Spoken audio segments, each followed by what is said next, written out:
Este sería.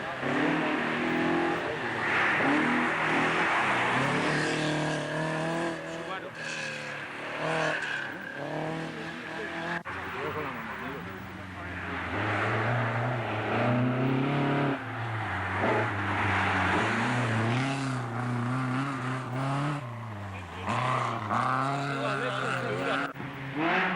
Míralo, míralo.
No, un Alfa.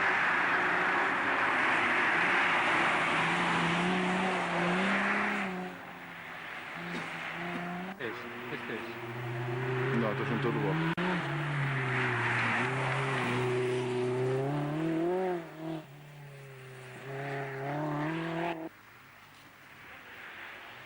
Sí, un R5, 126.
kannst, oder?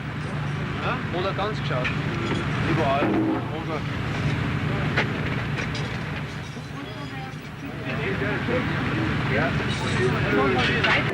En la séptima prueba de buceo se acaba de suspender la del famoso accidente del muerto. Entonces nos encontramos con una ventisca tan impresionante que nos quedamos 3 coches bloqueados por culpa de la nieve en polvo que acumulaba en aquel momento buceo y que estábamos andando sobre medio metro. Intentamos desbloquear el coche y le dije al copiloto que lo sacara, que intentara empujar y sacarlo. Cuando apareció un alemán por detrás que no nos vio porque no había visibilidad de ningún tipo, ni a 1 metro se veía, nos dio tan fuerte y tan impresionantemente que nos destrozó el coche. Como pudimos, con palos y con troncos, estuvimos sacando los bollos como pudimos y pudimos llegar abajo al final de la prueba con un tiempo de 1.26, lo que nos hacía quedarnos prácticamente al margen de la clasificación.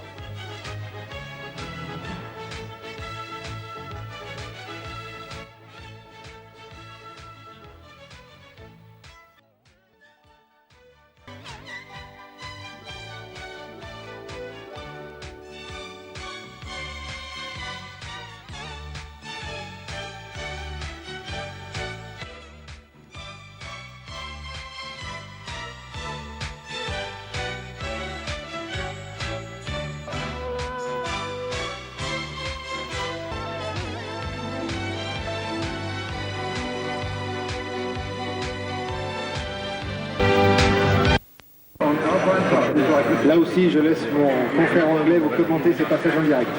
Smell of cooking over wood mingle in the memory with the sharp.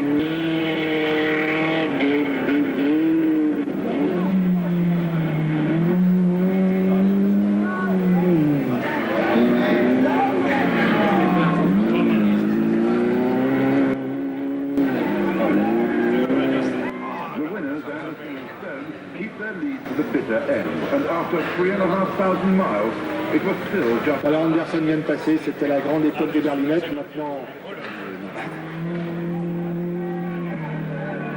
il n'y a plus qu'à descendre.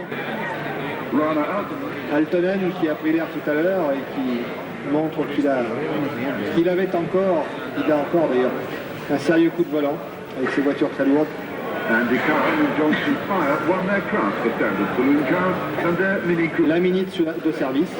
Soleil printanier pour l'arrivée de ce 9e rallye automobile de Monte-Carlo, qui pour les organisateurs est une grande récompense puisque pour la première fois depuis sa création, on dépasse les 100 engagés. Très exactement, il y aura 142 voitures engagées et 127 prendront le départ, ce qui est un joli succès. À signaler que sur ces 127 au départ, on comptera 67 types de voitures différentes. Ici, vous voyez ce qui intéresse beaucoup les casinos, le casino et les hôtels monégasques, puisque en général, ce sont des gens qui viennent là pour se divertir et pas tellement pour faire le rallye. Ici, une voiture vraiment de concurrent qui court, qui a donc sans doute fait plus de 3000 km, et vous voyez qu'on pèse les gens à l'arrivée. Le règlement, en effet, stipule que chacun dans la voiture, pilote, passager, mécanicien, doit peser au moins 60 kg. Alors en 1930, on cache encore facilement un marteau dans ses poches pour faire le poids, mais dans 2 ou 3 ans, on retournera les poches des gens avant de les peser et la tricherie ne sera plus possible de ce côté-là. Vous voyez qu'on regarde les moteurs, on scrute, les commissaires sportifs ont l'œil vigilant puisque 67 types de voitures, celle-ci est à capote. Autant vous dire que par moins 30 degrés du côté de Tallinn, de Jassy, de Riga, il fallait tenir avec les côtes bêtes. C'était de rigueur. Alors toutes ces voitures qui sont arrivées à Monaco discuteront le lendemain un parcours de régularité puisque la route ne pénalisait pas bien sûr et on commençait à vouloir donner un aspect sportif au rallye Monte-Carlo et dès le lendemain, les voitures comme celle-ci qui manifestement est engagée pour courir, départageront donc sur un parcours de régularité qui dès 1925 partait de Monaco et passait à Sospel, à l'Escarène, au Col de Brosse, à Menton. C'était donc l'ancêtre du parcours de vitesse que l'on connaît bien ici sous le nom de Nuit du Turini.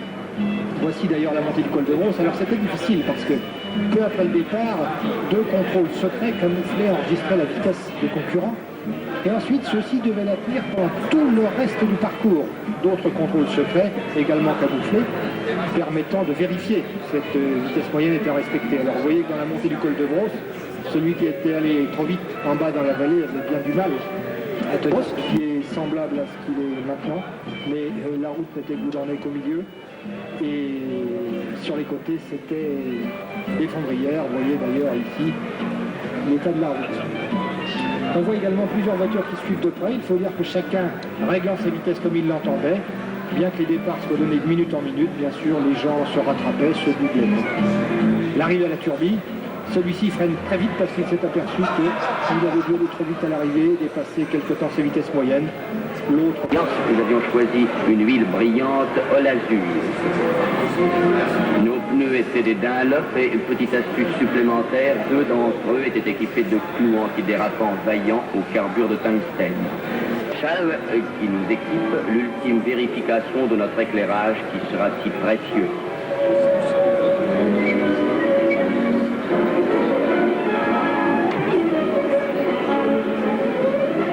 Moins 38 dehors et aucun chauffage n'est prévu pour une telle température.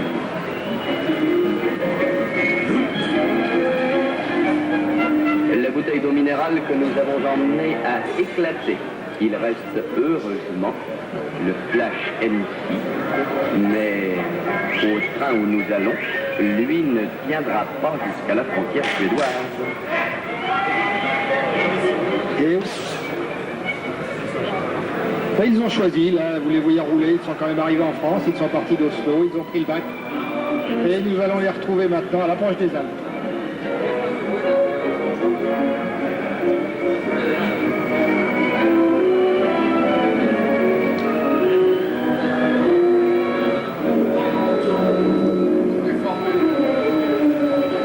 Et c'est pourquoi, au petit jour, après Vizir, vu l'état de la route, nous remettons nos pneus cloutés. La route est dangereuse, nous n'avons pas de temps à perdre, aussi nous forçons l'allure. La route est glacée, quand il y a un peu de neige dessus, on tient, sinon on glisse. Et chaque virage, et Dieu sait s'il y en a, doit être négocié avec précaution. Élémentaire, mon cher Watson, élémentaire. Et gardez bien votre droite, s'il vous plaît.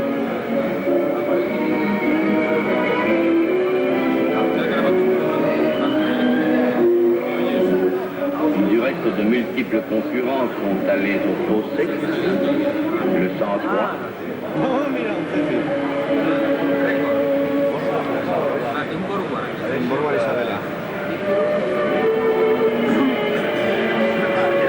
Le 85 et bien d'autres.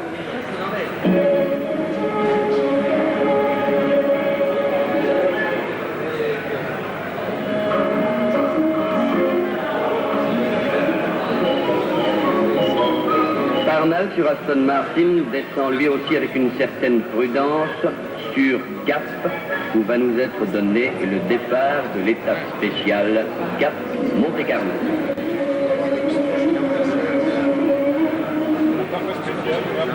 Cette étape est elle-même subdivisée en plusieurs tronçons à parcourir à des moyennes différentes, en général toutes très élevées.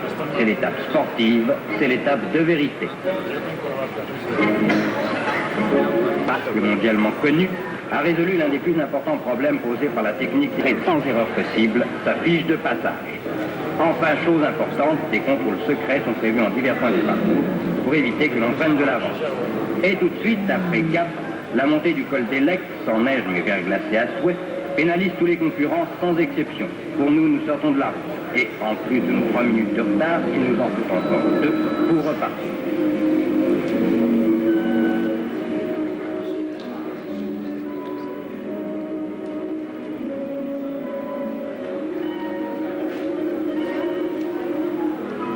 Nous passons la DKV de Sokov et Tchanovski, complètement retournés et hors d'usage. Pour eux, le rallye est fini. Au reste, il y a un blessé.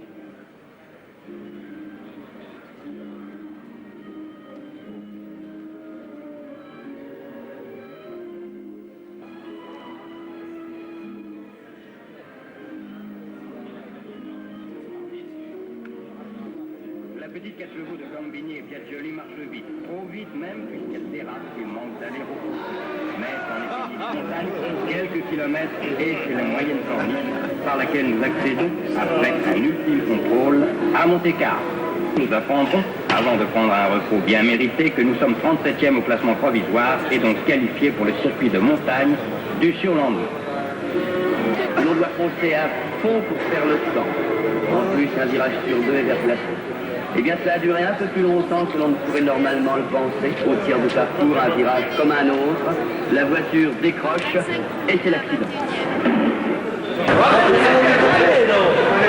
Heureusement, après avoir défoncé les murettes de protection, nous avons cassé net un poteau télégraphique qui nous a empêché de faire un tour de 40.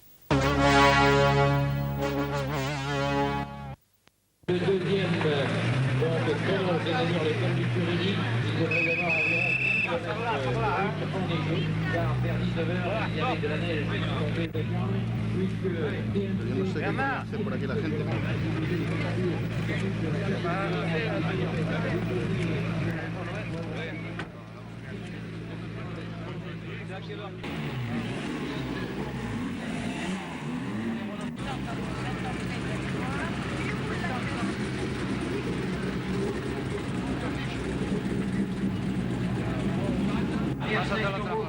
Este es el nuestro, este es el nuestro. Tira el motor este desde la otra parte. Mira por aquí. Ahora cabrón.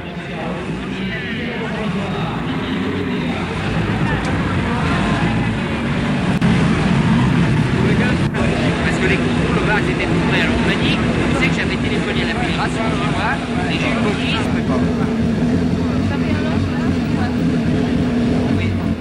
Jean-Claude, quels sont vos objectifs maintenant? Mes objectifs, vous savez, ils ne peuvent pas être très brillants dans ma situation, mais si le temps n'est pas trop dur, peut-être que sur une spéciale ou deux, s'il n'y a pas de neige, on essaiera de marcher un peu plus correctement. Vous êtes sur un terrain que vous connaissez particulièrement bien là? Non, je ne le connais pas mieux que mes adversaires et en tout cas je l'ai préparé très peu cette année. Je me suis un peu entraîné parce que j'avais un peu de retard. Je pensais pouvoir revenir et ça n'a pas été le cas. Est-ce que le moral est revenu? Enfin, de toute façon, c'est pas très important parce que c'est mal engagé pour nous.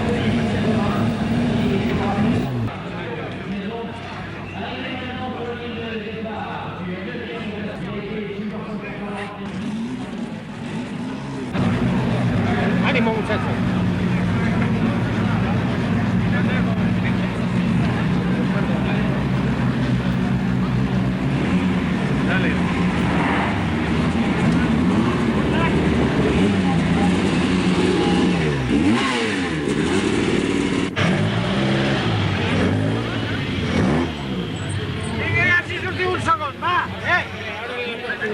Un segon.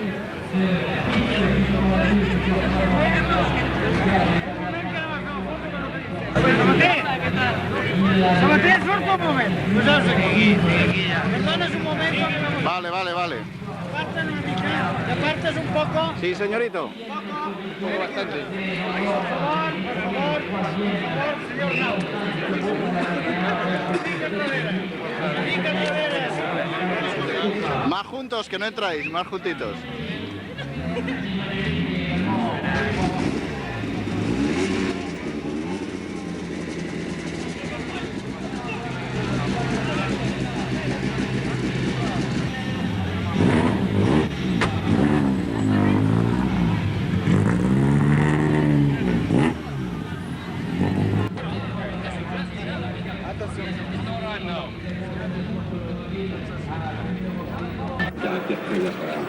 Bien sûr, de toute façon, la nuit du Turini a vécu au rythme des affrontements alpines depuis les années 70. Eh bien, c'est la tradition. Tout le monde vient au Turini, les virages sont un peu spectaculaires ailleurs, mais c'est la tradition.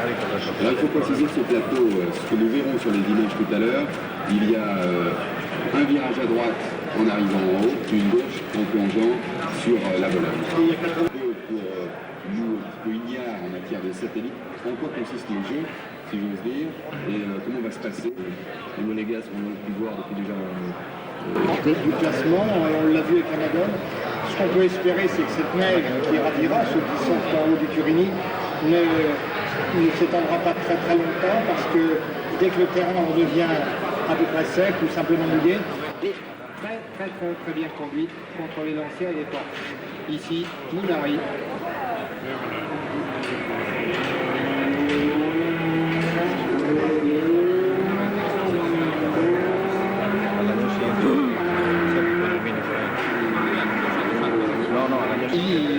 Les Porsche 914, c'est l'année où on verra des Porsche, on peut dire non conventionnels, sur les routes du Monte-Carlo, avaient été lancés avec l'Aldegarde en chef de file, ce n'est pas lui qui passe ici, pour essayer de concurrencer les berlinettes. Voilà, c'est une R8 qui rit et une Porsche qui pleure. Suivons-les.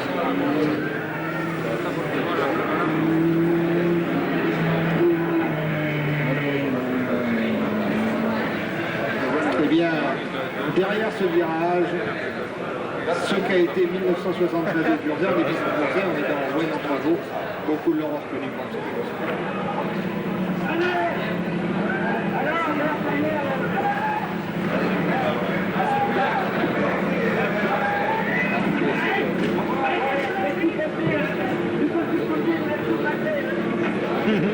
Voilà, il s'était passé ça en 73 et ça ici, ça se passe mieux. Vous voyez qu'on ne se presse quand même pas trop pour reprendre la route.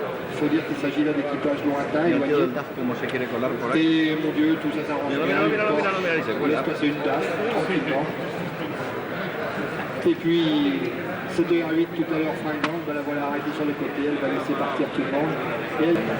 Et là, eh bien, les panneaux indicateurs vont vous renseigner, vous êtes au village de Mont-Blanc, on va aller vers La Rochette, Entrevaux, Saint-Pierre, tout ça ce sont des noms bien connus. Et là, la berlinette d'un homme encore plus connu, puisqu'il s'agit de notre ami Chin le Monégasque. Chin, vous le savez, qui cette année est à pied. Il regarde les images, il regarde peut-être aussi sur la route, puisque très bien. C'est une vidéo fantastique et fabuleuse, mais si, c'est pas la peine de régler mieux votre transistor. Vous êtes bien sur Radio Monte Carlo et jusqu'à 5h du matin, avec le 52e rallye. Bernard Spindler. Manque de puissance, c'est vraiment difficile de relancer la mécanique. Il faut compenser dans tous les sens. Renault Tenen sur ces Datsun qui n'ont pas changé de calandre, mais qui ont quand même beaucoup plus de chevaux. Rosemary Smith, mannequin de son état, très bon pilote. Et là, eh bien, voilà, le problème, on essaye de passer, la DS, c'est trop gros, ça ne passe pas. Alors la première voiture repart, l'Opel repart, ce qui permet à une R8 Lamborghini de faire un superbe virage qui va se démarrer.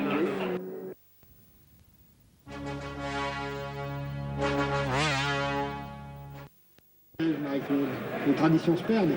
Oui, ils sont un petit peu calmes là maintenant. Mais alors là aussi, les traditions se perdent. Jean-François, je dois dire, j'étais très surprise de trouver des rails au sommet du Turini, oui, comme sur le Grand Prix, alors qu'avant, il y avait des bottes de paille. Ça, c'est le progrès. Exact. Et au premier passage, les gens étaient en haut des bottes de paille. Au deuxième passage, ils étaient assis. En général, au troisième passage, ils étaient devant les bottes de paille. Ça y est, le voilà. Le voilà. Voilà Vatterhorn. Vous allez certainement l'apercevoir à l'antenne dans quelques instants. On voit ses phares, il est là. Est-ce que vous le voyez, Jean? Superbes images, magnifiques. Le voilà. Voilà Vatterhorn. Il parle d'une dérapage contrôlée complètement. Marie-Claude a pris le temps, bien entendu. Et voilà, Vatterhorn est passé. Nous attendons maintenant... Blomqvist, qui est environ à 45 secondes derrière. 45 secondes donc, j'arrive. Plus spectaculaire. Beaucoup plus spectaculaire. Beaucoup plus façon scandinave, Jean-François. Nicolas est en vue, Jean-Yves. Vous le voyez certainement. On voit jaillir ses phares, effectivement. Top, Nicolas. Qui attaque nettement moins que les autres. Oui, moi j'aimerais que Marie-Claude, si vous le voulez bien, couper de la neige là, en ce moment. Bon, disons qu'il y a une couche de neige relativement molle et qui, je pense, a été salée et qui recouvre de la glace vive. Et évidemment, avec le passage des premiers concurrents, on voit les traces et la glace apparaît sous cette couche de neige molle. C'est important à préciser car, contrairement à ce qu'on pourrait croire effectivement à l'image, donc... À la guerre comme à la guerre. Hein. Là, on attend Jean-Luc Terrier maintenant, qui nous a promis, Jean-Yves, vous vous en souvenez certainement. Non, mais je crois qu'il se passera de cette figure, si j'ose dire. Il y a une interdiction.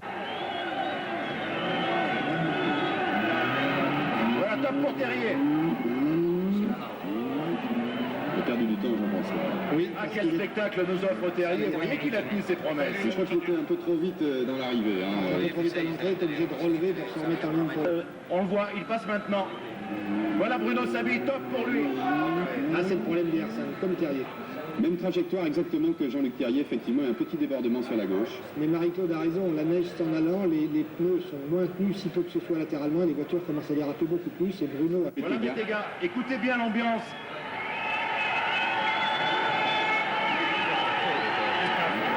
Top pour Bettega. Jean-François. Sur les R5, ça glisse beaucoup. Il est arrivé moins vite, mais la glisse dans de telles conditions que dans la Madone.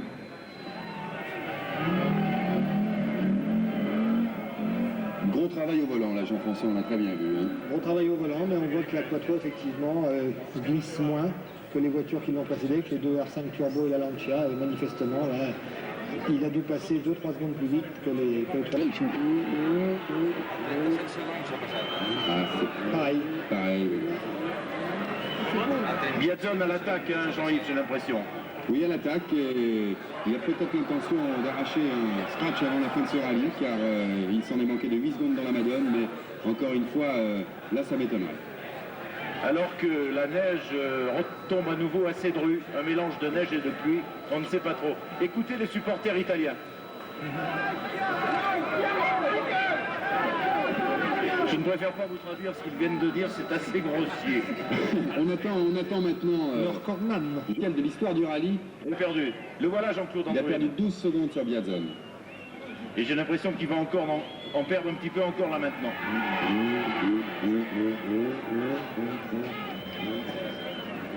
Non, là c'est vraiment très net, le passage des Lancia, comme plus que les R5 Turbo, il n'y a vraiment rien à faire pour redresser la voiture à la sortie du droite. Il faut aller s'appuyer sur la neige. Ici, au passage du Turini, ça va. Une centaine de mètres à peine, on n'a pas tout le rallye Monte-Carlo 84 résumé sous nos yeux.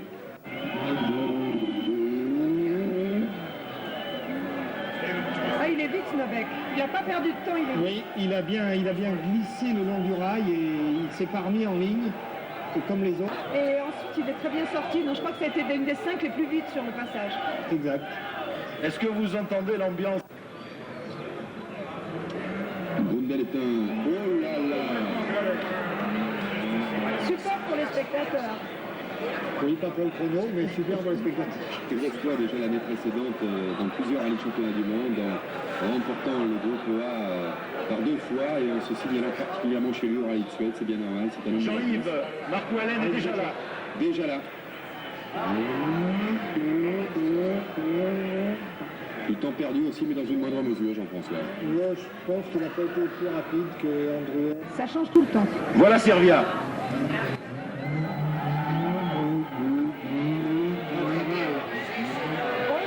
Pas mal,